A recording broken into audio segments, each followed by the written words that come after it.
that solidifies it even more. How pool is a sport. If Yeah. pool was a game, you could be playing right now, but it's a sport, and you got to walk around to do it. I'm Yep. right hand dominant, and I broke my left ankle. So if I even went to go, Yeah, you got to play. Yeah, that's a problem. yeah, even if I even tried to break, I think I'd probably just cripple in pain right now. Yeah, that's no good. No good at Rob, all. it says Huh? we're live. Are we live? Nice. All right, guys. I am so fucking sorry about this. This is the first time in almost 100 shows where I've had something go wrong. Riverside, we are live, by the way. Riverside, the platform that I use, just held me hostage. For some reason, the plan that I had was no longer covered, and I had to go up to another plan, another $20 a month. Oh, see, that's why I tried to make Greg buy something when he was trying to log in. Yeah, this is fucking. Well, I just ridiculous. think I did it wrong. No. You're all good. So, You're all good, man. just to tell everybody at home, we no longer are live on Facebook. We are only live on YouTube right now. So I'm sorry to those who expected a Facebook. I know it's usually 50-50 every week, but I am so sorry. This is like 20 minutes past due for me. You guys know I'm so military in my time. This is like one quick thing. I've sent this out to a couple of my friends' group chats. So if you have random terrible comments in the chat room, my fault. Ignore them. Come on. No, we're all good with that. Random comments we like, terrible comments we like. Yeah. Everything's accepted. Okay, Bring the comments, right? I am once again. I'm so sorry for the lateness for everybody out there who stuck around and tried to watch. I apologize. Once again, no Facebook, but we are live on YouTube. So I'm sure people are going to get random messages. Where the fuck are you guys at? You're not on Facebook. We're only on YouTube this week. We will share this around. Well, look, yeah, we'll definitely share it. This is a special day. We got a very special guest. Thank you to Jeff for setting this up and quarterbacking this. We are live with American pool player, trainer extraordinaire, resident Oklahoman, Mr. Greg Hogue. Welcome, Greg. Hey, guys. Thank you for joining us. Hey, thanks for having me. It's awesome to be here. Thanks. I'm sorry your first experience with the Q-Tang clan was that of a AA ball club, but I assure you we're much better than this. You guys are okay in my book. I appreciate you having me on. Good. I'm happy you came on. Thank you very much. We all appreciate that. Greg, I just wanted to start off,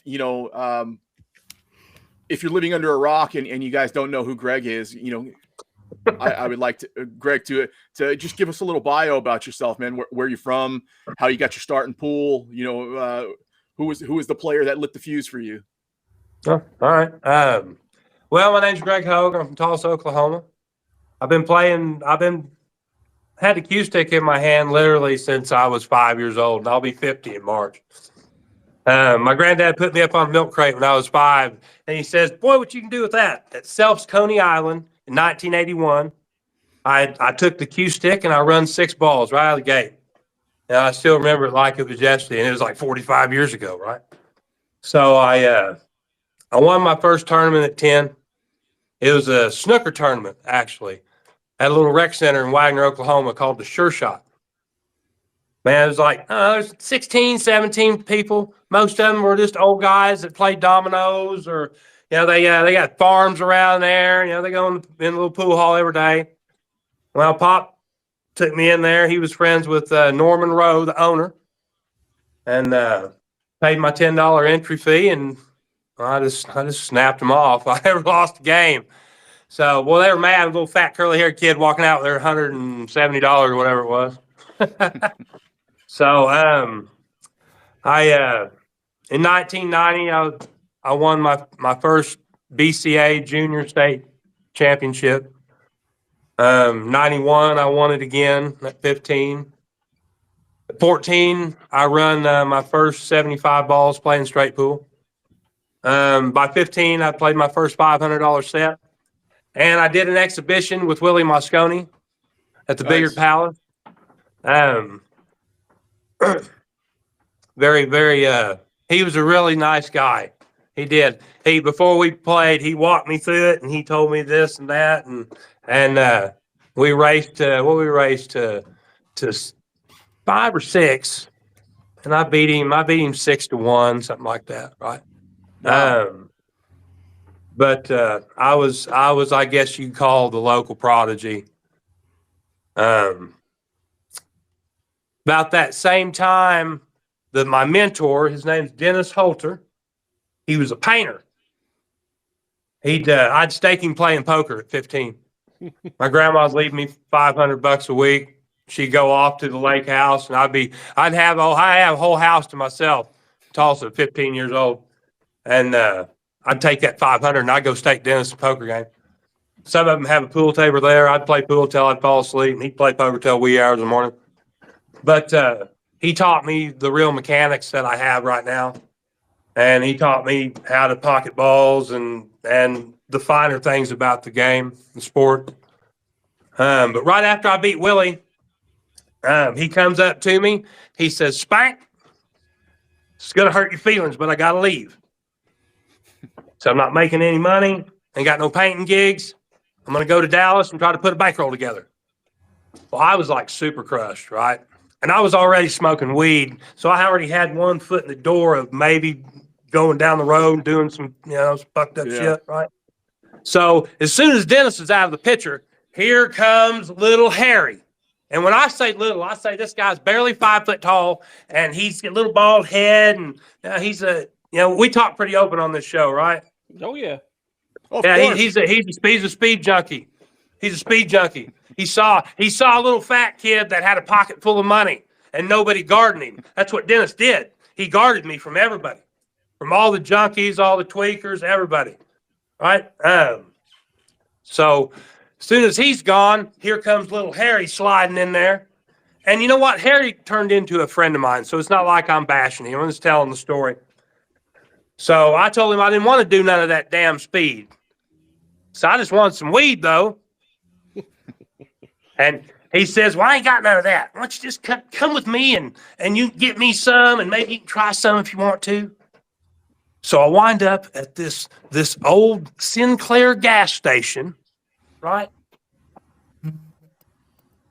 I wind up at this old Sinclair gas station with 5 other needle junkies and Harry. I'm sitting there at the table, and out come all the kits. They've got the rigs, they've got a lighter, they got a spoon, they got a cigarette in there for the cotton swab. They got the whole show, right? And they all flop out there in front of me. I looked at Harry and I said, do I want to do that? He says, no, Spank, no. You just, I'm going to cut you out a little line. You just do it. I was like, all right. And thank goodness that he didn't start me out like that. No telling what the hell would have happened. Well, it turned into literally a 30+ year habit. I've been sober for going on 8 years. And I'm 50. Congratulations. So you can do the math. I spent a lot of time chasing the pipe, chasing the bag. Hell, we cooked it, sold it, did it. I ate it, shot it, snorted it. Any way I could get it in my body. So sobriety is I was an addict for many years, and I just hit 11 years clean myself, and I think people see pool as like a Disney game now, but it's got such dark roots in super dark. A lot of us, we see stories about guys that have trainers and special coaches and everything like that. That's only a small 1% of, not even 1% of people out there. But I mean, pool is rooted in darkness and being a tavern game, a street game. So when you're talking like this, Greg, it's hit home for me because my mentor wasn't a Mosconi Cup champion. My mentors are street guys, and you saying you got guys that are introducing you to the street life and to drugs like that. I think that's where a lot of us got our start. So it's a very common story, and it's a very deep story for for somebody like myself. Well, and that you're exactly right. Whether it's alcohol, drugs, it's always been around our sport, and our roots are woven in it. I tell you, hey, I played some jam up pool, been up for days and days. I cut my teeth giving up big spots. Last 6 in the break to the locals around town. Big spots, and I wasn't even one of the best players in town. Tulsa itself is rooted in top play. Yeah, man, it is tough to come to Tulsa and get the money. But pool's always had that drug alcohol background, and I feel today pool's in the best spot it's ever been in. I really do. As far as exposure, more people are considering it a sport. It's hell. They've even got. I hear they're even drug testing. So Ask Billy. whatever they got to do to get us major sponsors, corporations that would invest in a bunch of pool players, but not really pool players. They're athletes. Right. Now they are. The days of the all-nighter and the 7 a.m.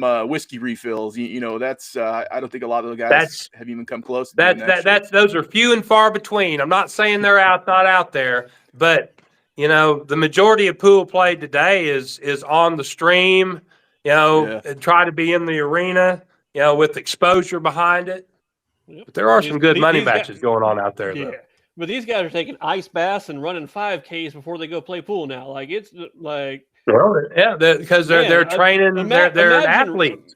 Imagine Rimpey running a 5K. Like, never gonna happen. Imagine Buddy ever was to run a 5K or any of them. Buddy Hall running 30 feet. Like, I mean, it's just not gonna happen.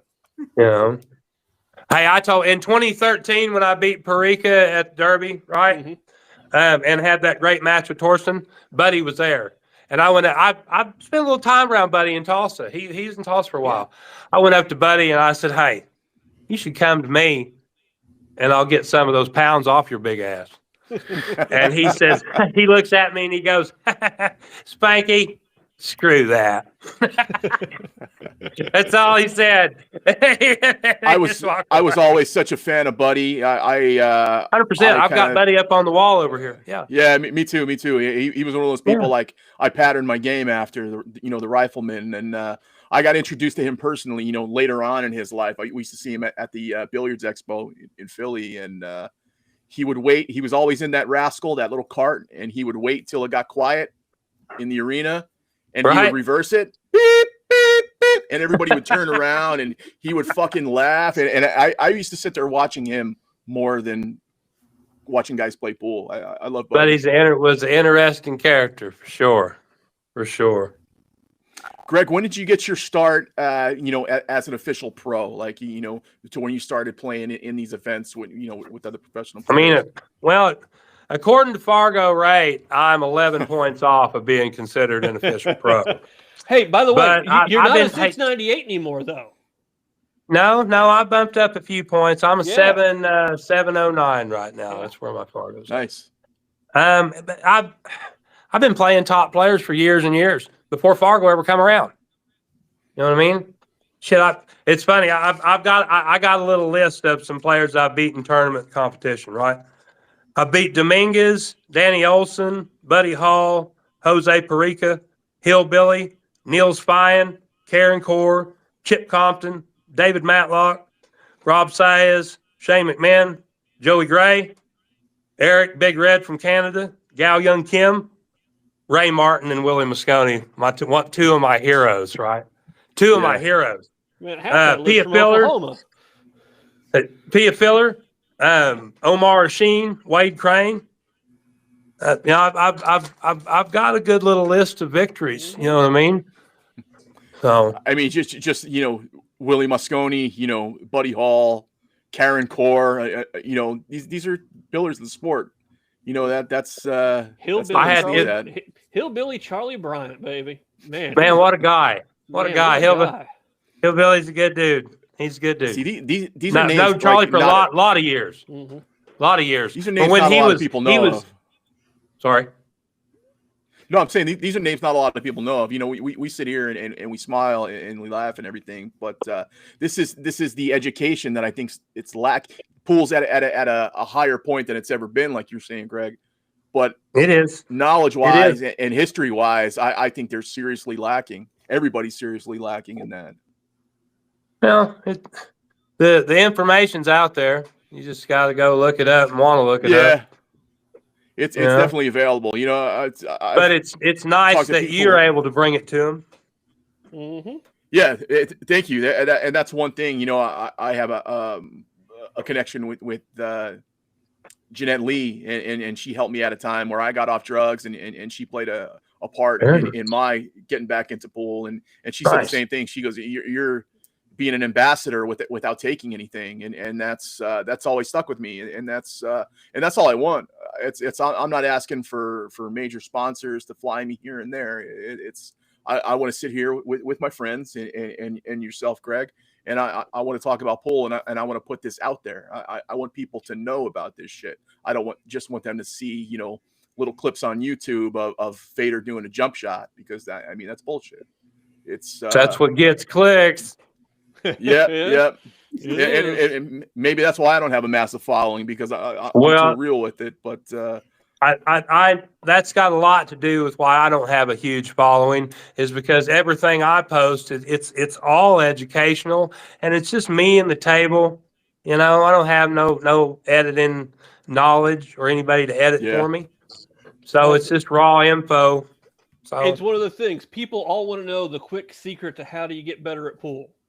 You know the quick secret to how you get better at pool? Put in all the friggin' work in the world. It's work, man.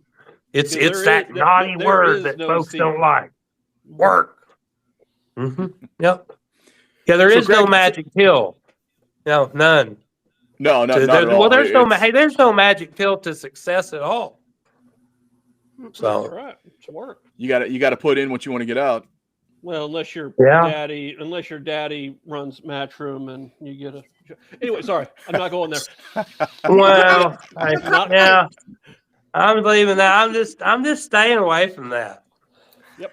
Just staying away from that. I get crucified enough when I talk too much. So, Greg, so talk to us about the transition. You know, obviously you come up as a pool player. You know, the emphasis is winning matches.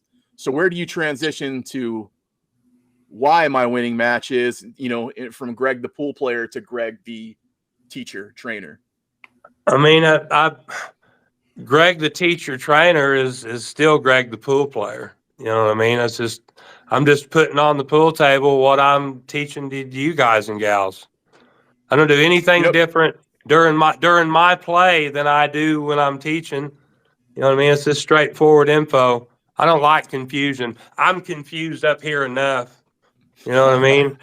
So what clicked for you that made you want to show people, give people the secrets and how to do this and how to do it better? To be real honest, I don't have the money to follow the pro tour.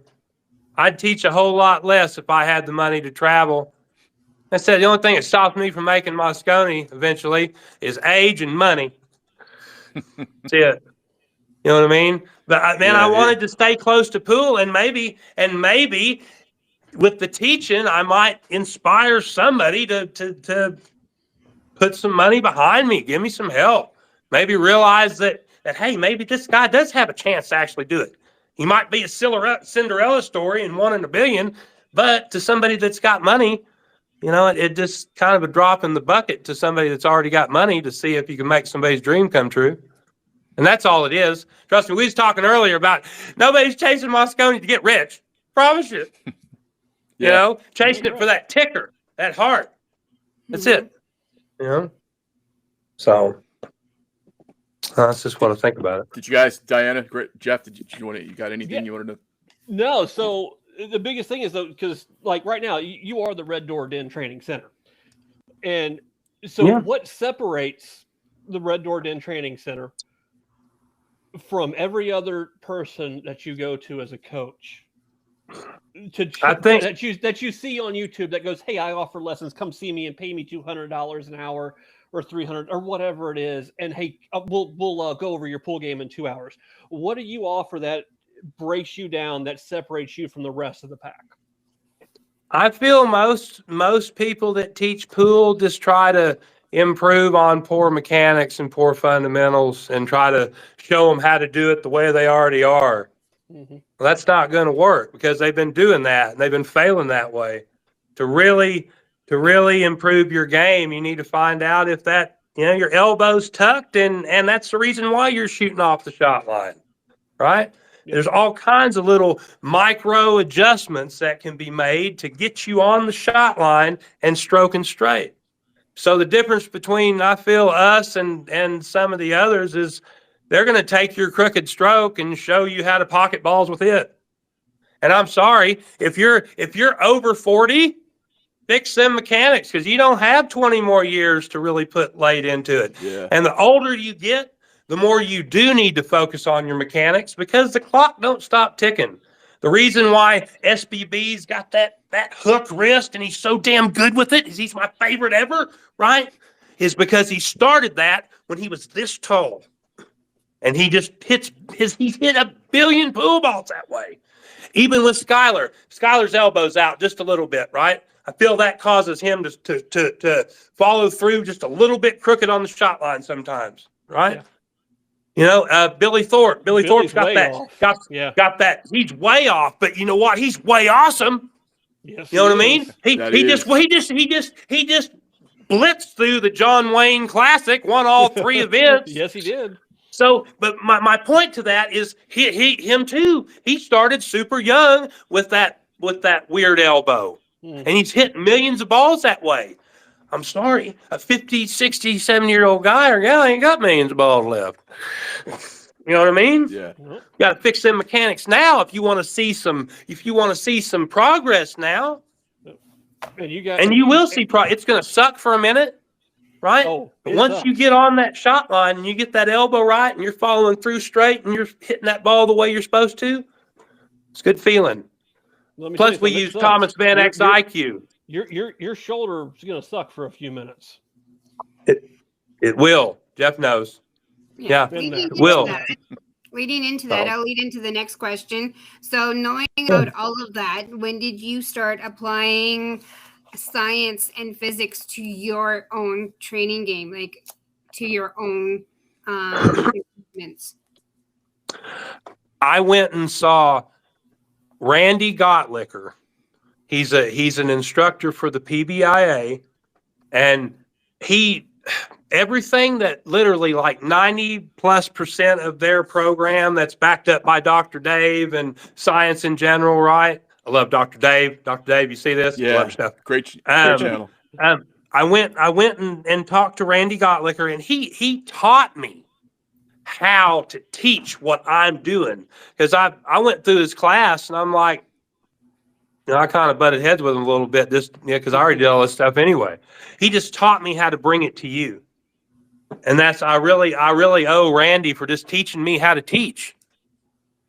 So he helped me bring my own mechanics and my own game, to my own eyes in front of me. I'm just a player up until then. So what all is with your entire week in boot camp for those that don't know? What do you get out of it? And to go through the program, what do you get? You're going to get room, board, training. You'll get 12 hours of training.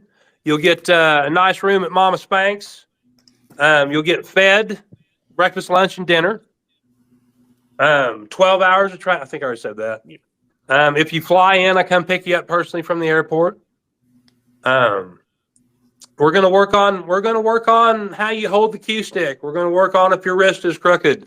We're going to work on elbow position. If your head's crooked, we're going to work on head position. We're going to teach you where the shot line's at. We're going to shoot 3. And this sounds a little bit boring, but I've found out this is the best medicine for correcting old mechanics and getting some new life to new ones. We're going to shoot 3 shots at 100 shots each, right? We're going to shoot the follow shot for 100 shots. We're going to shoot the stop shot for 100 shots, and we're going to draw the ball for 100 shots. And literally about that 75 shot mark, you'll see that you'll start to be getting in tune with what we're doing. It's kind of like a giraffe taking their first steps. You know, you're a little bit wobbly, but you get to it. You know, and I really feel like these 3 shots are the core foundation to everything. Plus, I'm going to teach you some eye patterns, how you address the shot with your eyes. You know, lots of stuff. Plus, I got a fun packet that I send with you, and I make you a custom Neapolitan pizza. You want the pizza? Promise. I'm sold. I'm sold. You want the pizza? You want a Hold Yourself pizza? So There you are. That's my company. Hold Yourself Pizza Company. Yeah, you got your own pizza thing going now. Yeah. Yep. I want to say, if you guys are interested in Greg or the Red Door Training Center, he's stock filled with on social media. You got Greg Hogue on Facebook, the Red Door Den Training Center on Facebook. Mm-hmm. One of the things that I was watching all week was the Red Door Den Training Center on YouTube. Good videos he's got going on there. He's also got the Red Door on Instagram and also on TikTok. So those are all the places that you can reach Greg and his training center. Greg, as a player, he's scheduled to be at the Predator Pro Billiard Series Las Vegas February 18th, February 23rd. He's going to be in the 10-ball open. He's also got the Yalin World 8-ball in St. Louis, April 2nd through April 8th. And he's going to be in a mixed doubles with Sandy 4-3 through Sandy 4-7. Fitzgerald. Yep. Sandy Fitzgerald. Yep. So that is the Greg appearance schedule, as well as Greg's social media. I strongly suggest you guys, if you have any questions, contact Greg, or if you're just questioning, if this is for you, you can also contact Jeff. He's been through it. He's going through it. So you got all your bases covered here. And I do respond to messages. I won't be there in 2 weeks, but I might be there in 2 weeks. If you see me in a Calcutta coming up, I have not been there. I'm not going there. I'm not working my pool game. Do not bid on me. Do not bid on him, right? Let me buy myself, you greedy people. And I'm really looking forward to the world tournament. This is my first invite that I've been able to take advantage of. And I don't even think the invite's in paper. I just talked to Jose, and he told me that he was going to get me on there. I was supposed to go to Poland for the World Championship in Poland, and they had it in Dubai 2 years, and I wasn't able to make either one of those. I've been in the top 128 for Matchroom for the last 4 years. Just hadn't been able to put any chips together to do shit. So it's all right. That's all right. So I'm living for today. But we got Predator next week in Vegas. So you're leaving I'm out. stoked about You're it. leaving out tomorrow. You're leaving out tomorrow. Tomorrow between 3 and 5. Me and my road dog Jerry Waters. We're rolling out. I'm excited. I'm excited. It's a 128 player field, right? I think for that. It is. Okay. It is. Yep. Man. Greg, how are you? What's your take on like the race to 9 format, race to 9-10 format versus the innings that they do in the Pro Billiard Series? I'm a little bit fuzzy with the format to be 100% truthful with you. Oh boy. Yeah, you better work on your spot shots between now and tomorrow. I mean, I know that. No, I know. I've played in some Pro Billiard Series events before, right? But has it changed in the last couple of years? No, it's the same. I think they do the finals maybe a little different. I think the finals they have one extra. It's still a best out of 3 sets, right? Yeah, but I think the finals goes to best out of 5 or best out of 4 sets. On the finals. Oh, I love that. That's great. It might be something about if it's tied 3-3, they automatically go to the or the 2-2, shootout. it's tied or something. Yeah, I love that. Yeah, I love that. Yeah, that makes this, in my mind, comparable to tennis. Yeah, no, Yes, it is very much more comparable to tennis for sure. Love it. I love it. I'm excited. They are going to try and align their rules with the Billiard Association, because actually one of their managers, the upper management, Vincent was on a interview with Molina last week, and he got him talking about it a little bit, and they might change up their format a little bit. I think Molina tried to get more out of him, but Vincent was very hush on what they were going to do. Tight-lipped. Yeah, right. And I think that's what they should do, especially for the World Championships. They should make it more of a straight race than the innings thing. But it's interesting. I think that if they play a certain way all year, the final should be the same way. It's like with Mosconi Cup. Mosconi Cup are races to 5. Rotate the break. Why isn't every tournament on Matchroom scale races to 5, rotate the break? Same with the Reyes Cup. Reyes Cup, races to 5, rotate the break. Why is everything different? Why is it not the same as what everybody's working for? I've got a question then. Would you like to see the U.S. Open a race to 5 alternate break? It's not the point. Okay, there it is. Okay. That's not. Well, I'm just saying that's. But everybody's trying to make Mosconi, right? Yeah. Why the format change? The U.S. Open's its own monster. Yep. Mosconi Cup seems to be more, for a show than anything else. It's a show. So why not just make it fast and quick and gunslinging That's right. and make it exciting? It's not exciting now. Yeah. Nothing exciting about it, really.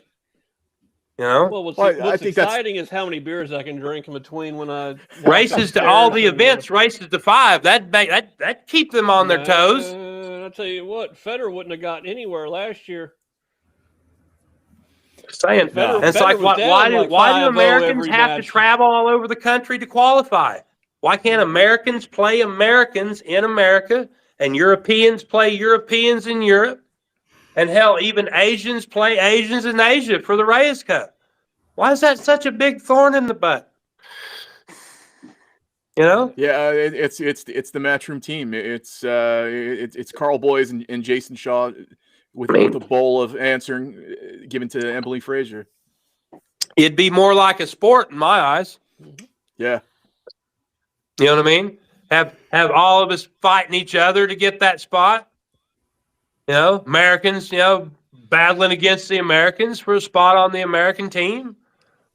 Greg, I wonder how many players go out there, American players go out there and get and lose to an Asian guy or a European guy that are out trying to qualify for it. Yeah. I'm just saying that it'd be something different. It's like I got crucified by Sky's wife. Literally, I was called a keyboard warrior by Ashley because I made this comment, right? I said I wish they'd just scrap the whole Mosconi team and start fresh, right? Because I'm sick of seeing us get pounded every year because they won't change. Yeah. USA won't change. I don't think I've seen it over and over again. I think and if they get offended by that, then just tough. Well, if they got a problem with me, just say something to me when we're out in public. I'll talk to you. You got to understand Ashley's point. Her husband is the. I do 100%. And you know what? You know what she said when I said, "Well, who should be replaced? You?" And I said, "No, ma'am. I had a chance in 2022 and I fucked it off." That's exactly what I told her. She kind of got a little respect for me after that, because I do. I hung up to all my mistakes. I ain't walking away from none of them. I did every one of them. Every one of them. So I do have a question about 2022. I don't want to jump ahead because Rob has these questions. I don't want to jump ahead. Rob, can I bring him up? Get him. Let him rip, Tater Chip. I was going to save the Mosconi Cup for the end because I had a feeling it was going to turn into a rapid fire. Let's save it for a minute. I just, you know what? I'll teeter around the Mosconi Cup and then we'll just jump right into it because I do want to know more about Greg and the training and everything like that. With today's pool of let's say Mosconi Cup hopefuls and guys that we consider favorites on this, with these guys being so young. The young players come up so fast today. I think we can look at somebody like Savannah. She's 16 and she looks like she's been on the tour for 20 years. What are they doing better now than guys like me, you, Jeff? Older generations. The way they come up. What do you feel is like the difference in Well, their I methods. feel that the younger generation sees how important it is to practice. Literally. You know, like that. Hey, I tell you, I'm a huge Hayden Wallace fan. Yeah. I'm telling you, you can tell this kid hit some balls now. You can tell he's on the table a lot. And that Savannah, you can see how comfortable she is. And that Sophie Mass, how comfortable they are. You don't get comfortable like that without putting some time on the table with a cue stick in your hand. You know what I mean? That's right. And I do. I think that I think the younger generation sees that it's more super important to practice. Really do. Really do. It's a lot more. They're doing drills to build skills And- as opposed to just throwing a That's rack right. of balls out there and hitting them and putting balls in the pocket. And that's right. It's not just throw them out there. It's setting up drills that you shoot key shots. You know, that's what drills are. Drills set you up for shooting key shots later on down the road. Every drill you shoot, is for a key shot for one time or another. You know what I mean? And that's to get you comfortable. That way, when you get down on that shot, it's like, okay, well, I've shot this 1,000,000 times in class. Bam. You know, it's nothing. It's not a big thing. There's Muscle memory is huge too. Yeah, no, and especially when you get down to a tournament and you go, hey, I have practiced this exact shot 2,000,000 times on my home table. And your opponent, you know, is sitting in their chair going, this person ain't going to make this. It's a hard shot. And you go, I've got this. And just boom.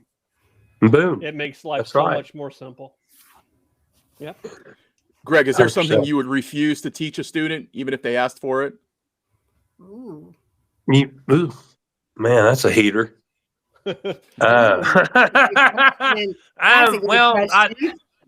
I tell you, I won't. If somebody comes up to me that just like they want to learn to jump their ball before they learn how to make a ball, I would probably at least try to talk them out of it. You know what I mean? I see a lot of league night at my local club. I see a lot of it, right? I see folks that know how to jump their ball, but a 2-foot straight in gives them struggle, right? That's the wrong direction.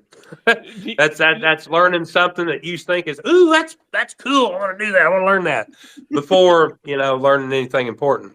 Do you think not saying the jump shot's not important, but do you think you should be teaching people kicking fundamentals before jumping fundamentals? Or is it That's how I learned, yeah. Or is it or with the jump cues nowadays, or is it more like it's a 50-50 kind of deal where it doesn't really matter? It could be around a 50-50 kind of deal and just spread out the training evenly. Yeah. Because if you ain't jumping, you're going to get beat by somebody who is. Yeah, because somebody's just going to push out to a jump shot and you're just dead. And you're going to say, nah, go ahead. And they're going to pop that son of a bitch right in there because they practice it. They train it. Right, exactly. Yes, I do believe training the jump shot is a crucial part of the sport. But in the same sense, you've got to know how to kick too. So no, absolutely. Yeah. I think it's an equal bag. All the aspects of the sport. If you're a pro, if you're a touring pro, you should be training all the aspects of your game, especially if you're putting 8 hours a day in. Well, I'm just talking about for us low-level split bracket, bottom of the barrel players. Well, then dial the hour amount down. It's still the same structure. Yep. It's still the same structure. You just don't spend as much time on each subject. Mm-hmm. But yeah, I think you should be learning. You should be if your mechanics are in line. Yeah, you should be spreading out that training time and learning all the aspects of the sport. Yeah. So, Greg, you got a student who walks through the door the first time. What's the first thing you're teaching them? How to hold the cue. Yeah. It's the first line of defense. What do you do when you can't play pool if you're not holding the cue? So yeah, teach them how to hold the cue stick. Yep. First thing off out of the class. Mm-hmm. Yeah. Yep. It's actually surprising how many people actually improperly hold it and that they really grip onto it when they're shooting. It's surprising. Well, yeah, you don't want to grip it. I don't teach them to grip it. Nope. No, you have one of the more unique grips that you teach on the pool cue that I've seen.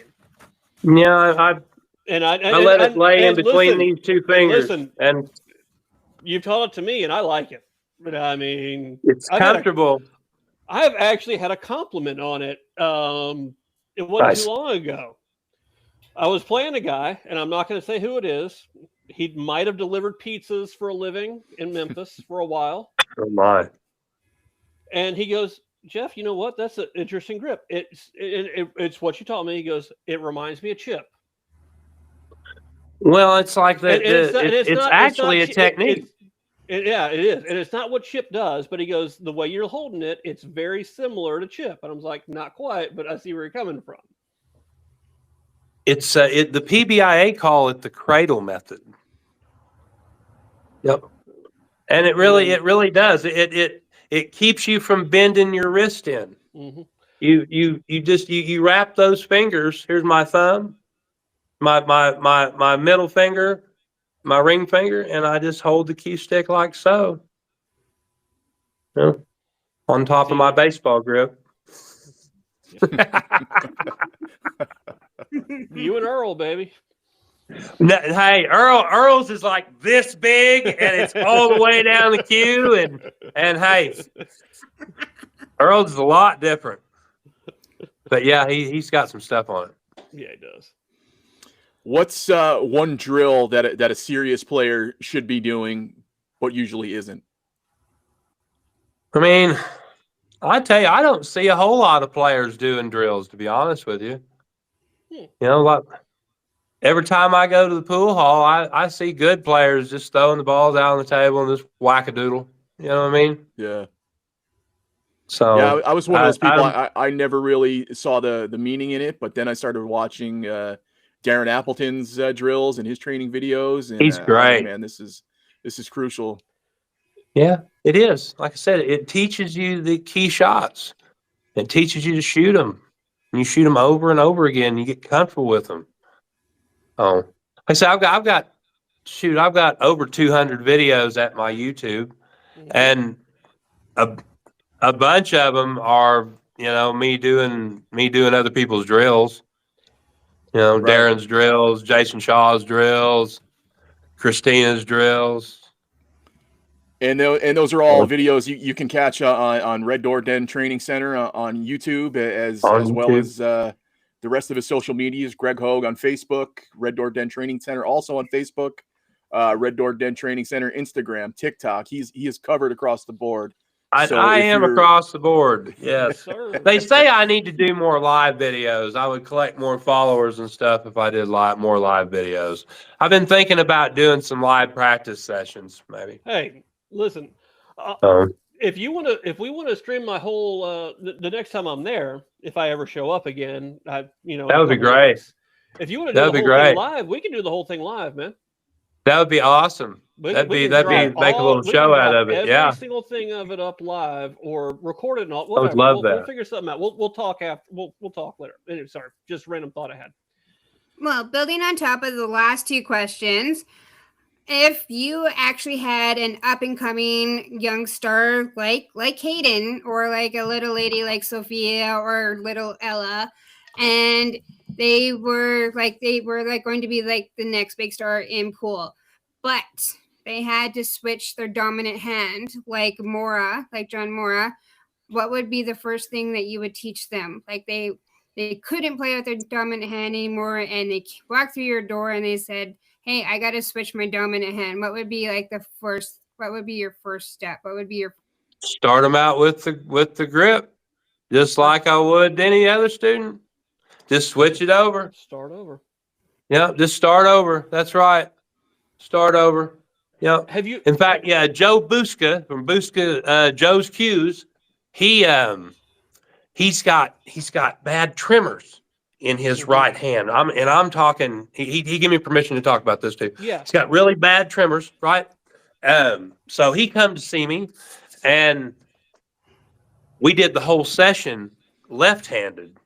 And you know what we did? We did my 15-ball grid left-handed, and it was. You can catch that video at Red Door Den on YouTube. But yes, if you're got a right-handed player that has to switch hands, we just start them over from the beginning. Yeah, Joe Busca did really, really great, really great. I'm just going to ask a random question following on this. because it's something I'm interested in. We'll talk about it in a couple weeks. Okay. Have you ever found it beneficial for a player to switch hands because maybe they thought they were one-handed, but they actually shoot better the other way? Is it? I mean, I'll be honest. No, I haven't had that situation flop my way just yet. We'll talk in a couple weeks. Okay. I'm just curious about something that was told to me that somebody's seen. I want to see what you think. So okay. Well, yeah, that's not uncommon. We hear guys doing that in golf and baseball and some people the way their body lines up. Yeah, you're one-handed with like 90% of the things you do in life, but the other 10% you're the opposite. Maybe so. We'll look at it. But it's funny you bring up golf. It's like every pro golfer's got a stroke coach. Yeah. You don't see every pro pool player and have no stroke coach. I love this conversation. Here's my thing on why pool players aren't better than what they are. Because if you look at every golf club you go to, every golf course you go to, every golf club, you have got 3, 4, 5, 6 pros lined up there that can teach every amateur golf player to be multiple strokes better per round like that. You walk into a pool hall. I don't want to start quoting pool hall junkies here, but the only thing the people that in there are going to teach you is how to be a hustler, how to be a dog. Like you're not going to be taught how to be anything any better than what you are really than what they want you to be. Like it doesn't exist. Actual pool teachers are few and far between though. It's not like in golf where there's a whole bunch of money in it and there's a whole bunch of people teaching golf, right? There are 15 people in the world that can teach pool, I think. I mean, 15. That's probably a safe assumption right there. That probably is pretty good. It's one of those things where you're trying to be friends with somebody and still cut their head off. Yeah. It's that's the problem with pool halls. That's the way it works. It's a rare sport. I mean, it really is. It really, and you know what? I share other people's stuff, right? Mm-hmm. They say that McDonald's don't share don't promote Burger King, right? But I feel that our sport's a little bit different. I think if I share somebody else's stuff, that might show that I care, and I might get a follow, and I might get a like. That you know what I mean? I might make a friend out of it. Yeah, I think it's worth it. That's right. But the thing in pool is, and you're sharing their stuff to do that, but the stuff they're showing is what they're doing. They can't necessarily teach it to somebody to do themselves. I mean, because if you talk about pool coaches, SVB, one of the best pool players in the world, right? SVB can't teach a single person how to play pool. I have watched an SVB lesson that he has given to people, and I've listened to his verbology and him talk, and it's like, no, that doesn't work. You just said SVB literally just said, yeah, hit the ball the way I did. Like that's the way he teaches pool. I'm doing this, you do that. That's not how you teach pool. He is my favorite to watch, though. Oh man, no, love it. He always has been. He just has been my favorite to watch. I battled against him 4 times, and he's got me every freaking time. So I just, I think that's why we laud Jeremy Jones as such a good coach because he's verbally better than a lot of people. He is one of the 15. Verbally better. That's really good. Yeah. That's good verbiage right there. Yeah, that's right. No, you gotta know how to talk to people to play pool. I took a lesson from a guy in Vegas that did a lot of coaching with some of the juniors back in the day, and we just didn't speak the same language. And it wasn't that he wasn't a good coach, and it wasn't that he didn't know what he was talking about. I'm not saying anything like that. It was just a language barrier on what he was saying versus how I saw the game, and it was like he helped me with a couple things, and I took something away from the lesson, but it was not a good thing. My lesson's pretty straightforward. Man, your lessons are. It's gonna be tape and mechanics right out of the gate. I will say this: no matter what pool language you speak, your lessons, if you go there, you will learn and you will get better. Period. I just don't like putting the cart in front of the horse. And literally, I don't really care what your skill level is. On the first lesson, we're going to check your mechanics and see if you're sound. You might not even remember the first time I came there because we did it was before you were off in the boot camps and stuff, and I was so out That was of a whack. long time ago. It was a long time ago. It was just as you got sober. I mean, or right in that period when you were getting there. Mm-hmm. And Yeah, I still wasn't thinking right. right. And my mechanics Still were wasn't thinking right. my mechanics were so out of line that, my God. And every time I've come back a couple times since then, and we've it's been like a 10-minute a quick refresher. Little refresher, right? And it's just like little boom refresher. And go. Yep. And I'm sure you feel that you strike the ball straighter these days since we fixed your arm, fixed your address, good head position. You know what I mean? Head position is so much of it. Yeah. Well, yeah. If think about it, it makes perfect sense. It's like I'm looking at you guys just like this, right? Okay, I'm seeing seeing the whole screen straight forward. Okay, now if I look like this, right? Now I'm looking at everything from the side. So if you got your head twisted this way, you're looking at that shot from the side instead of, oh, now I just got level, right? And if it's like this, you're looking at from the side. Now you look at your great players, you know, they've got that melon going forward. It's going forward. It's not to the side. It might be tuckered down, but it's going forward for the most part. Mm-hmm. Might have a little crook to it, but it's how your head sits on your shoulders is how you're going to see that shot. So, head position super important. Greg, my show, the Q-Tang Clan, you know, before these guys got on, it was just a show that I did about gear. I talked about cues and different products, you know, out in the world of pool and everything like that. But one of my favorite things to talk about is cues. Tell us about your weapon of choice. What do you got there? What are you playing with? I tell you that these days I've actually went to this Q-Tech SBB with a Howe medium tip on it, and I'm really liking it. I'm a big Howe fan. I'm really liking it. So I played with wood for years, right? I had a good run in the U.S. Open in 22 with the SBB with a 12/8 shaft, and for some reason I got away from it after that tournament. But I've been playing with the wood shaft for the last couple of years, and I just feel like I'm missing a lot of balls due to deflection because my stroke's not as straight as it used to be, right? So the stiffness of the carbon fiber kind of helps me correct it. It's been working really, really good. So I'm liking it. And I downsized to an 11/8. So a lot of people, I started on a 12/9 and I gradually went down. I'm at a 12/4, 12/5 now. I play with the white carbon, but a lot of people, since they started putting in the 11s, a lot of people doing 11/8, 11/5. You see it more and more as the standard.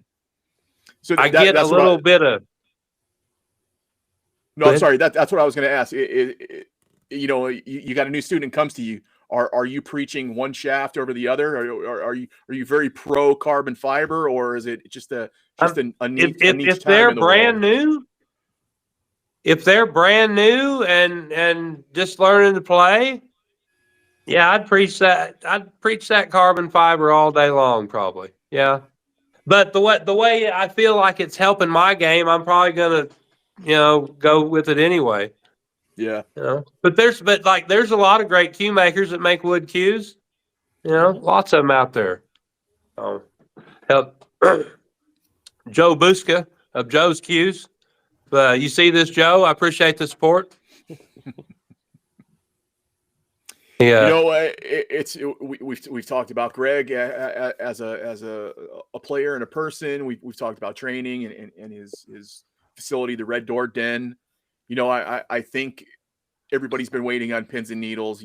So I'm gonna wait. Can I interrupt doors. for 1 second? Pins and needles, both of them. Can I slow it down for half a second? Because I do have one more question before we get to where you're going. Because once we go there, there's no coming back, right? Yeah. That bad, huh? Okay. Oh boy. No. So you've played at least one Ultimate Pool USA event, right? Oh my. Or two. I've played. Let's see. I've played 2 ultimate pool events with 2 shootouts. How do you think? I know me and you talked about this. I think back in 2023, 2024, you said, and me, this was after a lesson or whatever. You had talked about, my God, one thing we need in the U.S. is a bar box pool tournament, 8-ball series that brings the country together. Because that's what we do in America is play bar box. We did talk about that. Yeah. I remember that. Yeah. Does Ultimate Pool bring that to here? What do you think about their format, their rules, the way they run their thing? I mean, full disclosure, I haven't played one of their things yet. It's on my list of what I want to do at some point, but I haven't been there yet. Full disclosure, I like the format of Ultimate Pool. It's everything is timed out. There's no waiting. There's no wondering when you play. You got a match clock wherever the match is at the end. You know, that's who decides the winner. And it's 8-ball on the bar table with some modified rules. So it gets big crowds. It gets big fields. You know, plus they've got the shootout. You know, you get the top pros playing in it. I tell you, and I'll be 100% honest with you, I like Ultimate Pool and I'm for it. You know, but I wish we had more 9-foot pool in America. That's fair. Yeah, completely fair. I do. Yeah, I do. I mean, how many bar tables are in Asia? None. You know what I mean? In the Philippines, that's what I was about to say. Not a single one. They go from the large table to us having the small table, and it's right. Like the 9-footer is our common ground. And I know in Europe there's black ball and there's lots of different styles of cue sports, right? But I imagine if you're a 9-ball player in Europe, you're going to be able to find a 9-footer. There ain't no 7-footers there that are pool tables. I don't think. And you know what you're going to find in Europe if you're looking for a 9-foot table? You're going to find a Rasan table that plays like, God bless, it plays amazing. Right. Listen, I don't care. I love diamond tables. Diamond tables are my favorite things to play on, but there is nothing there is nothing like playing 9-ball on a 9-foot Rasan table. Yeah, I only think I played on a Rasan once or twice. Something about that thicker slate and the something about those tables is just different. It feels better. I don't know what it is. It feels like you're standing on a house that has a slab versus standing on a conventional foundation house that you can bounce up and down. I don't know. That's what the difference is to me. Huh? It's well, I'm gonna marinate on that right there. Gonna marinate on that one, man. It's crazy how it went from like Connolly and Olhausen in the 80s and 90s was if you had one of those in your house, you were doing it big. Steele was a big table back in the day, right? Yeah. And now it's like Diamond and people that have Rasans, it's like almost like Diamond is like a discount table compared to. I'm gonna be honest with you. The only reason I really truly like Diamond tables is because of the pocket coverings. Yeah. That's it. That's the only reason I care about diamond tables is because of the pocket coverings. It makes it easy to bridge over the pockets. It does help a lot. It does. The leather cover pockets, it's smooth and it's easy. Outside of that, I don't care about a diamond table. Can I give a shout out or two? Absolutely, Greg. Go ahead. God, please. I'd like to thank Joe Boucher, Paula Boucher, shooters in Wichita, Kansas. You see that they're on the front of my jersey, along with Thomas Van Eck and the IQ. Literally, if you want to find out where you're striking the ball, get you an IQ. It's got that beveled front face, and wherever your chalk tip hits is where you're striking at. It's really good for the beginners and even your more seasoned player to really see where you're striking the ball at. It's good for the break shot too. See Joe's cues. Mentioned that. Want to mention Dockaroo, Regina Wilson. She helped me on some of these entry fees, which are pretty high. I appreciate you. I feel like I've left somebody out. And it's a short list. It's a super short list. I feel like I've left somebody out. You've left the Q-Tang clan out. It's okay though. Well, I thought that you was already here, so I need to make a note. So I do appreciate the Q-Tang clan for coming on. And that's right. Hey, I forgot. You guys are becoming a sponsor to Greg Hogue and the Red Door Den. I forgot about that. I'm used to flying this thing solo with Dockaroo's help, right? Baby. So thank you so much, Q-Tang clan. That means the world to me. It really does. Thank you to Jeff. Thank you. To our very own Jeff. Yes, sir. Yes, sir. So that is awesome. I can't. You guys got patches or anything? Way I can represent you guys. They're coming. They're coming. That's what I told them too. I just sent my my approval to my right winger here. Nice. Yeah, we've got it on point. Look good. All right. So sorry. Now we can get to the closing. Go ahead, you guys. Open the doors. Diana, Jeff, hit them with Open them. Oh my. Man, so the 2022 Mosconi Cup, the snub heard around the world with you not making the team. I mean, So my question is, and you don't have to answer this completely through. Listen. I know pool is politics, and I know you're friends. You're trying to get me crucified. No. I'm trying to get one of them to barbecue me again. No. I am trying to. No, ask your question. Let's have it. I'm here. Do you think JJ's selection was influenced by Matchroom? See, that'd be hearsay on my part. Okay, right? That's fair enough. It'd be hearsay on my part. I don't know. You know what I do know, and this is what I'm going to say about the 22 Mosconi Cup. Mm-hmm. All right, I was the only American to win a rankings event other than SBB. Yep. He won the World Championship. I won the Sandcastle Championship. Right, and you beat Jason Shaw that event, right? No, I didn't beat him. No, I beat Dominguez. I beat Danny Olson. I beat Hennessy. Beat Danny Olson twice. I beat him for the hot seat, and he come back through. I beat him again. But Shaw did play that event, didn't he? Oh yeah, he was there at that event, 100%. Yeah, I hung out with him in the back for a while. Yeah, but this is the whole deal. I feel like that rankings event should have mattered a little bit. You know, as soon as Tyler beat Federer at the U.S. Open, it was dead set. Mm-hmm. But I had a chance. I had a chance to bump Skyler straight out of his spot if I'd have beat Mark Bitsterbotch. And that was you lost Hill or something, right? No, I got my liver shot out. Crushed. Okay. I didn't remember. Got my liver shot out. Lost 9-2. Yeah. But hey, man, I want to tell you the real reason why I lost that match. I really do. No, I remember. I remember. Hey, I'll just tell you. I remember this. No, I can't tell you. No, you can't. But I remember in general. I remember this though. I remember the real reason. That's hilarious. Do you remember the real reason? Yeah, it's hilarious. Right. I can't say the real reason on TV because I'm fixing to go to this deal. Yeah. Right. You can tell them later. Yeah. I made a little. It is hilarious. It really is. It absolutely sucks. But it sucked. Right.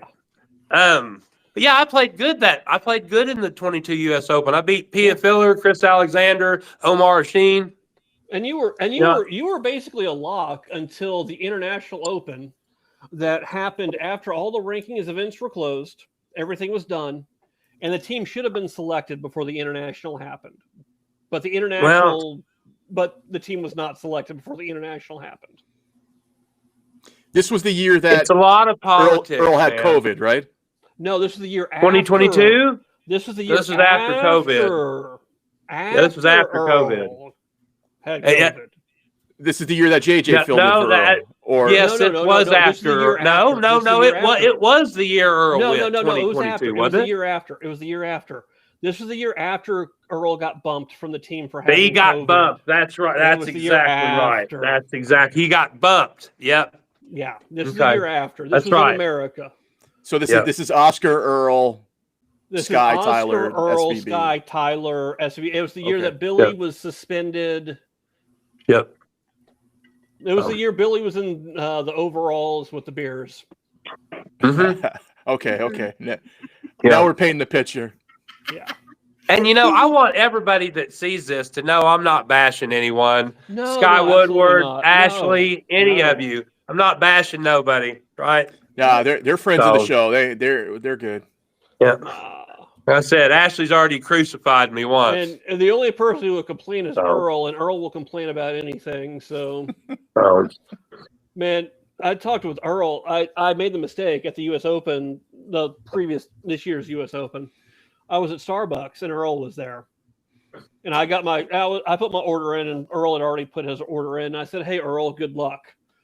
I wish you luck the rest of the tournament. Have a good tournament." And he goes, "There's no luck in this tournament. I'm just fine." And he just went, and I just had a 15-minute Earl tirade on why he couldn't win. And I said, "Good luck." I was like, well, "Oh hey, my God." that year, I put a Red Door Den patch on Earl, and Earl played with my patch on during the cup. Sandy in the chat, no, Joey was not the coach that year. Joey was Previous. Joey was 2 years. Is before that Sandy Fitzgerald? Yeah. The last year was 19 for him. Him and 19. Yeah, or he ma- missed COVID. He missed COVID. He missed 20 and 21. Yeah, because they had it in Europe 2 years in a row because of COVID. They had it the COVID year in 20 and then again in 21 because reasons. Yeah. Hi, Sandy. Hi, partner. Sorry.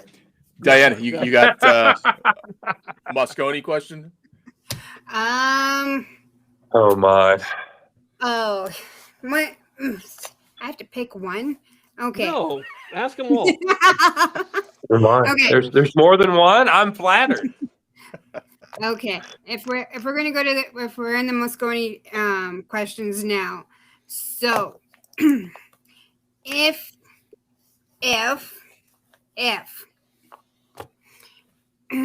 we were to actually have one fluid rule between all of them, if between like all factions, CSI, Mosconi, Matchroom, Predator, APA, if we had one rule that would carry over to the Mosconi Cup, which rule would you want to see there? Boy, that's another loaded question. That's a super tough one. Literally, because I don't see these organizations working together, to be honest with you. You know, everybody's fighting for their own space in the world. I'm surprised Nobody it's at the wants to point it work is now. together. Look at snooker in the UK. They got one faction, Yeah. right? And But it if drives there's like a one son of a rule bitch. that you think that would work across all the different rules that we have, which rule do you think would play that we'd want I mean, to see Mosconi and carry? I mean, across you're kind of asking to mix up all the games, though. That's 8 ball, 9 ball, 10 ball. I would personally like to see longer sets myself. Yeah. I'd like to see more play. I think So the do you think that the comes better with play is longer going to come play out on or with top. alternate breaks? I believe play winter break when you're gambling and rotate the break for tournaments. Okay, that's fair. That's I like just that. me. I don't mind that rule.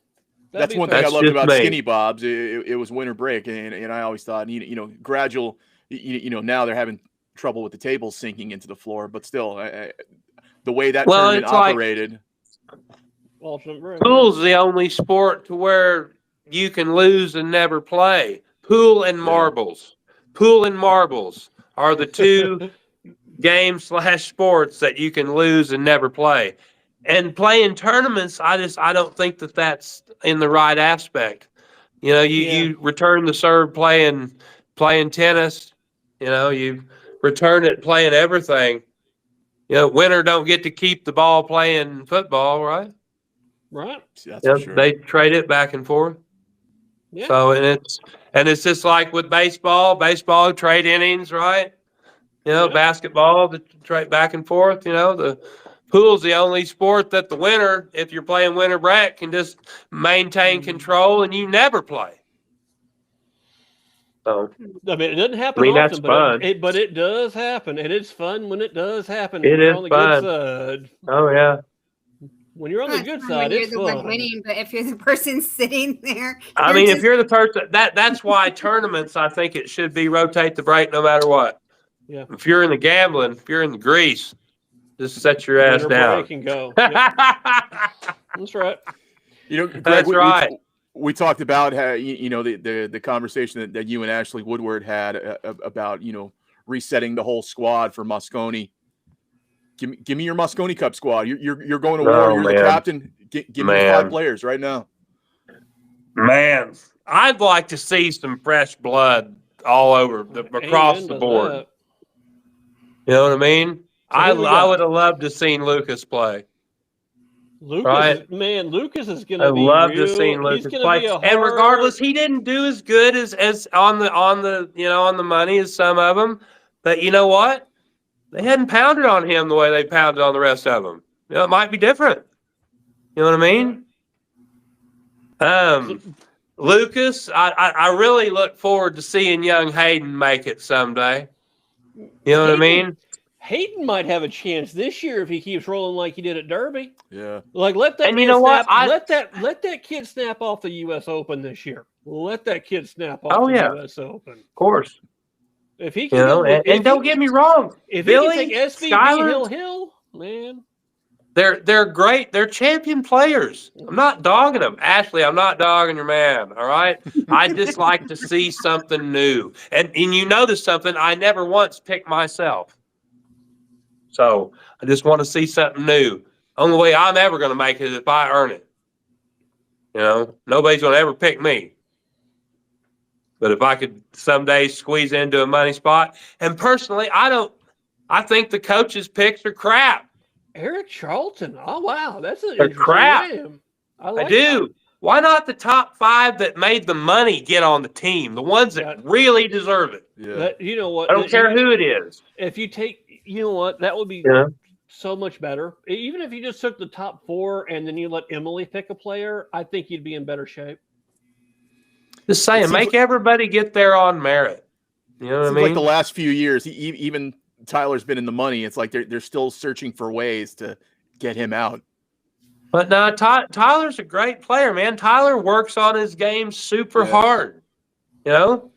He's actually one of the few that said something nice to me whenever I was on my run. Yeah, he's a good kid.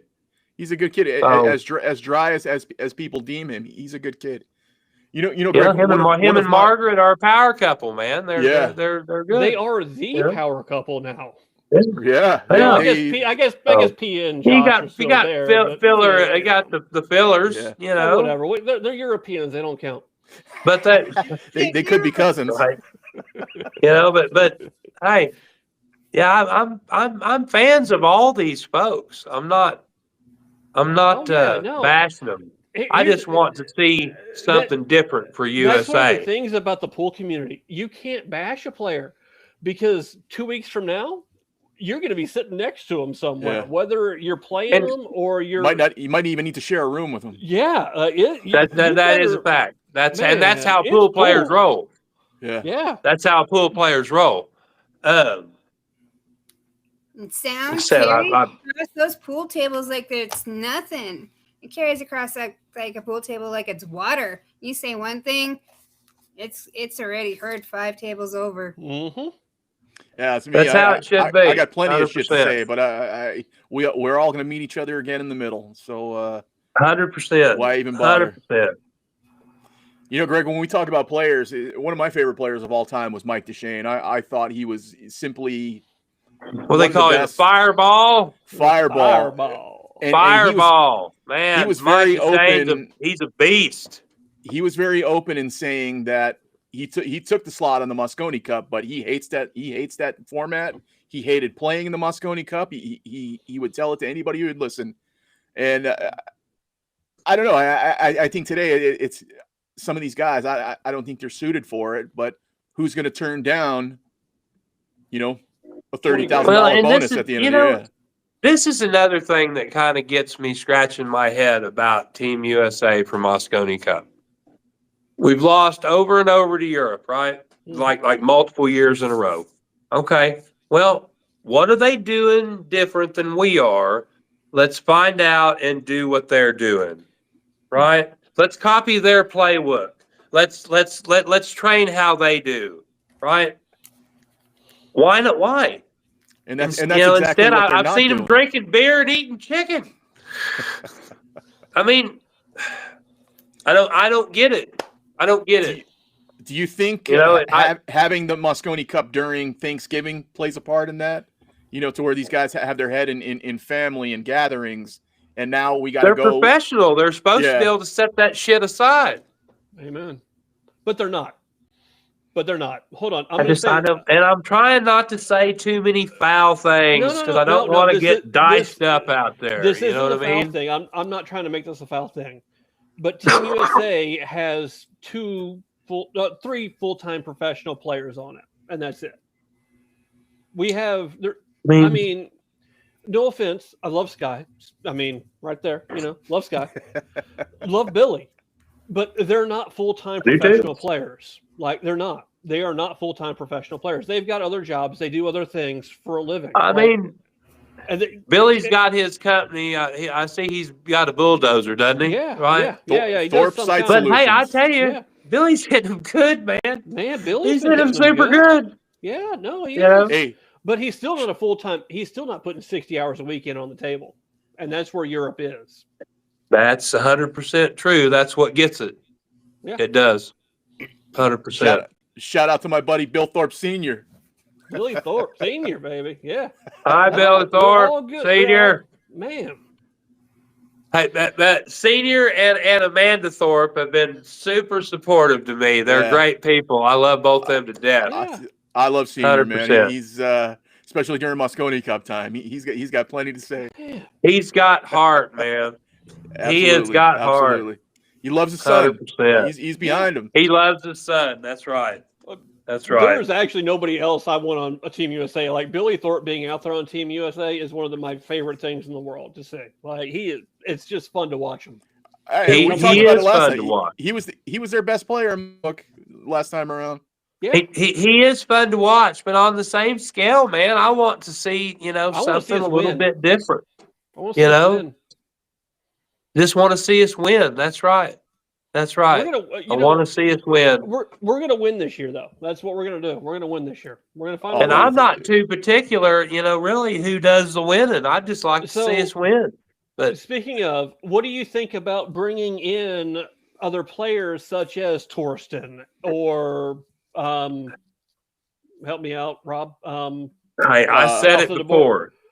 Jesus Atencio. Yeah. With them possibly becoming on America's side, do you think that waters it down for us, or is I've said it before, and I'll say it again. Within 5 years, you're going to see Mosconi Cup with what I call imports. Yeah. With imported players. You got Torsten, you got Jesus, you got Federer right there. Federer's there, but so what's weird is I don't necessarily consider Federer or Torsten like an imported player. I do Federer more than I do Torsten. I mean, they weren't born in the USA. Yeah, no, I agree. No, you're right there. But Federer, I'm not hating on anybody. I love them all. We're all there. I'm not hating on anybody. I'm just saying that's what I if you live in America and you weren't born here, you're just imported here. That's right. It's nothing bad. Please don't crucify me for it. No. But it's just Torsten. Well, we all know that if you guys let Alex Torsten's been here forever. You guys should probably win the Mosconi. I've been screaming for John for years. If you're going to I have somebody always from wondered Russia why come they in, don't why get not involved. Canada? Here's my thing. I think Alex is more American than John is. Yeah. Like Pagulayan belongs more on Team USA than John does. That's my opinion. I mean, because John Moore is an interesting cat. Man, John Moore, like he is Goggins. He is what's the Navy SEAL that runs Goggins? David Goggins. Yeah, man, he is him. Man, just the fact that he plays as good left-handed as he does right-handed is just. So what's interesting? Do you know his stats? Do you know his stats on that? Mario? No. Mario Mora is that his dad's name, right? Yeah. I think that's his dad. Yeah. Yeah. So John Yeah. doesn't actually play as good left-handed as he does right-handed. He averages out as good left-handed. His right-handed ability is like 50 Fargo points higher, but Well, he plays good. But his He left-handed plays ability good. just averages out to be there. Like he Didn't can he play just better. recently play a tournament right-handed and he won? No. He didn't play right-handed the whole way through. He always breaks righty, but he only But he pretty much only plays lefty. He did try to go back to righty a few months ago, though. Like 6 months ago, he tried to go back righty, and it just didn't work. No, he kind of limped off. Yeah, I think who was he playing again? But I remember that one. Yeah, it was back in November. It's kind of the reason we're going to have a conversation. He just won Turning Stone. Yeah. Oh Yeah, man, no, we more just one Turning Stone. Yeah, you know what's fun? Turning Stone is no longer Jason Shaw's tournament, and I love it. Well, he's won that sucker a bunch of times now. Oh yeah, he's lost it 2 years in a row, and nothing makes me happier than seeing Jason Shaw lose a tournament. Tell us how you really feel, huh? Man. Greg, where are you hitting on somebody like Johan? You guys are both pretty much peers at this point. You know, we go back to back with Johan and Johan Resnick? Yeah. Yeah. Where's he from? Is he from Poland? Somewhere around there. Somewhere European. Somewhere around there. Yeah. I'm not gonna overstep. I'm just a little guy in this whole sport. He's like a legend, right?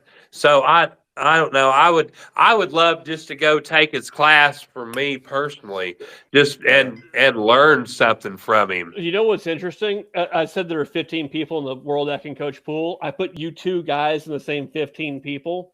So thanks.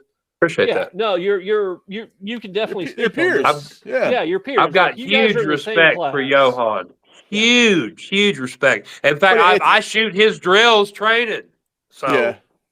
It seems like that's what Matchroom did. Matchroom wanted to tilt it back the European way, so they made changes.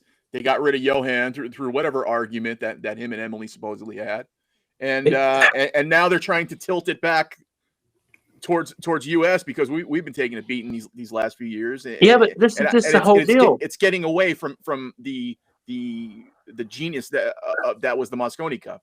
It's cycling away from it with the transplants, like you're saying. Imports, yeah. Imports. I just tell you, as from an American standpoint, it's kind of like a kick in the balls to have somebody from another country come train us to win. Of course. You know what I mean? When literally all we have to do is change the way we practice. Hey, we needed the French to win the American Revolution. We're not beyond taking help. I understand that, but that's saying that we're not good enough. You know, that's saying that we have to have help from the opposing side to be competitive. One of the things I've been watching a lot, especially with the Olympics, was the 80 U.S. hockey team and all the stuff they have about those guys. You know, those were 20 American kids that went out and did something great. You know, do you think it would have meant less if we stuck Tretiak in goal and not Jimmy Craig? You know, and just. I mean, at this point, it literally just comes down to how we practice, man. It literally does. And if you've got some mechanical flaws, fix them and practice right. You know, I think it takes a lot more than just putting end dust on a cue ball and simulating a speed claw. I think Johan used to take these guys away for weeks, or tour with a singular player for a week or two on end. They got away from that.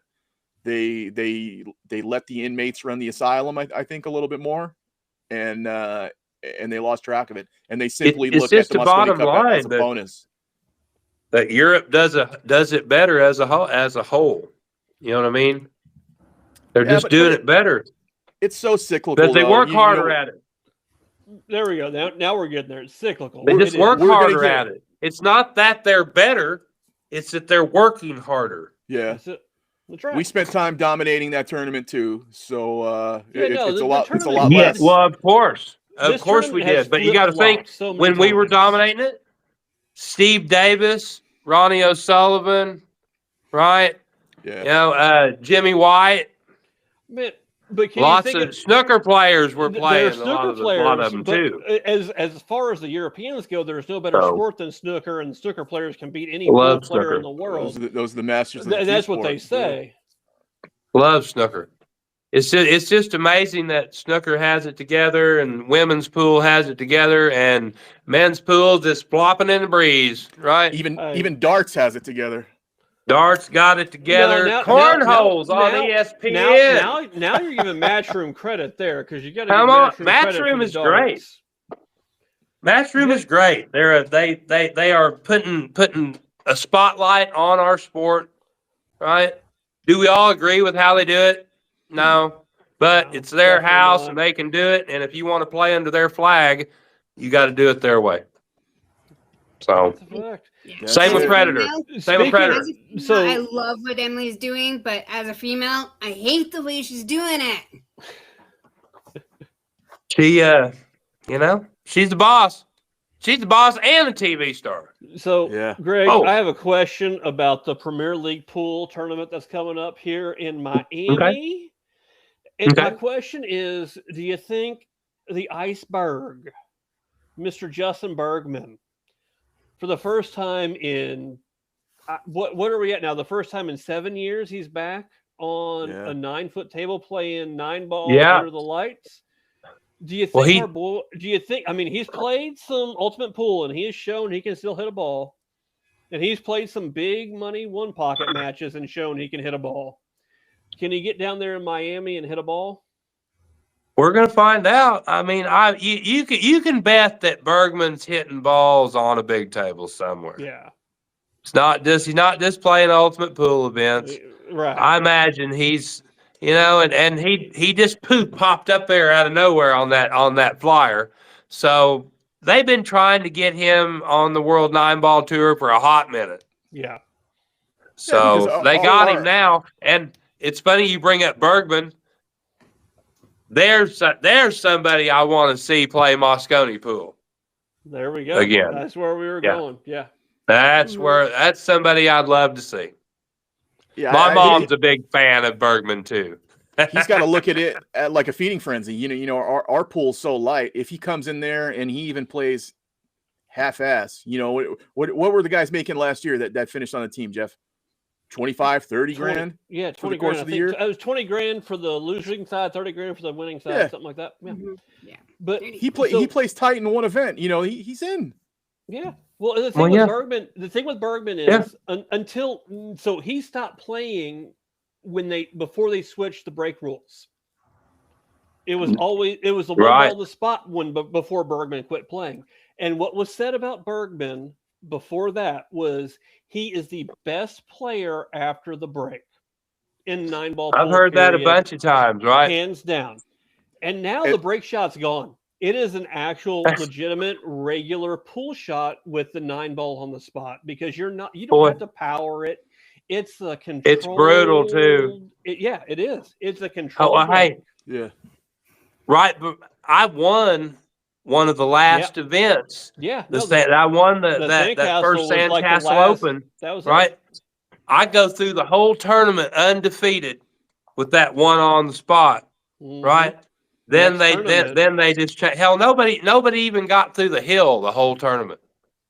So, then 2 tournaments after that U.S. Open, it went to the cut break, one on the spot. Yeah. Super brutal. So and I think Super brutal. I think the 9-ball on the spot helps Bergman because he doesn't have to smash balls. It's an actual shot. He puts the one on the side and he gets position and he goes. Yeah, it changes the patterns too. Yeah. It's not the traditional 9-ball patterns that are with squatting your ball. It changes them up. Did you watch Filler at the Derby at all? I didn't. I did Oh, not. man. My God. Hey guys, I'm on 8% of my Oh phone. shit. Oh. Shoot. Stay Yeah, there. I'll be right back. Yeah. Well, we had a late start. Hey, we've been talking for 70 minutes. Yeah. Well, 80 Sorry, minutes. sorry. Kind of Plus- sorry. plus the Carl 20 when I Boise was a trying to little get bit going. more for what he did. Then they Be right back. crucified Bergman for what he did, and I mean, like, what Bergman did is pretty well known now. I mean, even Canada has legalized it, so I don't see the big deal about it anymore. No, because that's my point. Like, He's and got even it. He's like in good Carl's shape. like almost like the face of it now, and they let him back, but they're still not even like blinking in Justin's face. But yet it was caught on camera on live TV what Carl Boys did, and yet we won't even blink in Justin's way, which is just that's it will always be mind boggling to me. Yeah. Special rules, special people. It's again down to Emily's favorites, and Carl is Yeah. definitely one of her. That's her puppet. It's just like those European players that qualify on top every year. It's just when I look at Jason Shaw's money, that math ain't mathing to me. You know why he's getting captain looks every year. But okay, I mean, that's how you guys want to play it. It's fine with me. Yeah, it's I the same I thing. just stay out of it from these days. I'm just going to do my best to maybe be a part of it, and if not, Hey, that's it. you know. So No, well, I'm looking forward to the Predator, though. Just snap off the Las Vegas 10-ball open. That is the goal. And then you got the money to stick around for the U.S. 10-ball open and the 8-ball open. You got the straight pull open. We'll see. We'll see. Well, I just like taking it one pool shot at a time. Right. That's right. Yeah. So anybody else got any closing remarks? Diana, you got all your things out? All your any more questions you got for Greg? Jeff, appreciate it, Diana. Man, no, I think I am ran out of questions over here. We appreciate you guys for 90 minutes. Appreciate and then another 20 while I was trying to get this recording I know it's been going. great. It's been great. Let me. I wanted to give a little couple more shout outs while I'm on here. Right? Go ahead, Greg. If you guys don't know Moonlight Billiards, they've got this little product called the Drill Partner, right? The clear. It makes setup for some drills really easy, right? If you're a beginning player and you want to get better at your game, this little tool will help you set up a little quicker. So Sandy, Jim, appreciate you guys. They advertise with Molina also. I see. Yeah, they advertise with Molina, with Mora as well. So they're out there. So hey, and if you guys want to come play golf with us at Magoo's. Man, listen, no, I would. I don't know how to play golf, but I would like to learn. So maybe it is a blood game. I promise you. Maybe we can work that in sometime. It is a blood game. It is. No. Hey, I tell you, we've got an older guy. His name's Chief. He's 78 years old, right? He inspired me to start riding my bike, right? And starting to get a little bit more healthy. He shows up every day, and you know what? At 78, he still kicks our ass sometime, right? So Chief, Jeremy, Daniel, Bigfoot, Chow. Who else I got on this thing, right? The Rustler, Jordan, DB. I'll see you guys next Monday to kick your ass. Does Cripple ever play with you guys in golf? Or Hey, Kevin, Maggie, Magoo's, appreciate everything. Maggie's the best, man. Maggie's the best. Maggie's awesome. Maggie is awesome. She is great. And Kevin, nobody knows this, but Kevin Tootman, the house guy, behind the counter, he's an ex-world champion pistol shooter. So it's really fun to listen to his stories, right? So, Kevin, I look forward to hanging out with you, my man. So, does Cripple ever play with you guys in golf, or who? Cripple. Jim? I don't know. Cripple. Wheelchair poker player Cripple. Oh, Cracker. Cracker. Sorry. Cracker. Sorry. Yeah. He comes and plays sometimes. Okay. Sometimes he plays more poker and fixes cues than anything else. Yeah. Cracker's Mama Spank. Mama Spank, I love you and I appreciate you. So, hey, she really helps doing these boot camps, and she is a core member of Red Door Den and Hold Yourself Pizza. Yeah, we're gonna get some pizza in a couple weeks. Let me Most follow definitely. up Greg's shout outs with, don't forget Greg Hogue on Facebook, Red Door Den Training Center on Facebook. He's got a great YouTube channel, Red Door Den Training Center on YouTube. The same on Instagram and the same on TikTok. Jeff is appearing at the Predator Pro Billiard Series Las Vegas this coming week for the 10-ball open. He'll also be in St. Louis for the World 8-ball as well as the mixed doubles. You can see him possibly with the Q-Tang clan patch as well as many others. I'm excited about putting the Q-Tang clan patch on. Hell yeah, that's great. Jeff, that's who I'm forgetting. Elvis Rodriguez in the Box Sportswear. I knew I was forgetting somebody. You was right there, my man. Hey, thank you for the jerseys, and thanks for taking a shot on Greg Hogue and Red Door Den, Elvis, in the box. It means a lot. You know, I harassed him at the Super Billiards Expo last year because my hero, Greg, is Ginky Sansucci, and they came out with a jersey of him. And I was harassing the guy. I was like, "Did you get him in yet? Did you get him in yet?" And he never got him in. For days, I was breaking this guy's balls for a Ginky jersey. Still haven't got one yet. So I mean, Elvis has been really cool to me, and I really appreciate it. So, well, Greg, I'm sorry, Diana. Billiards, setting up tables.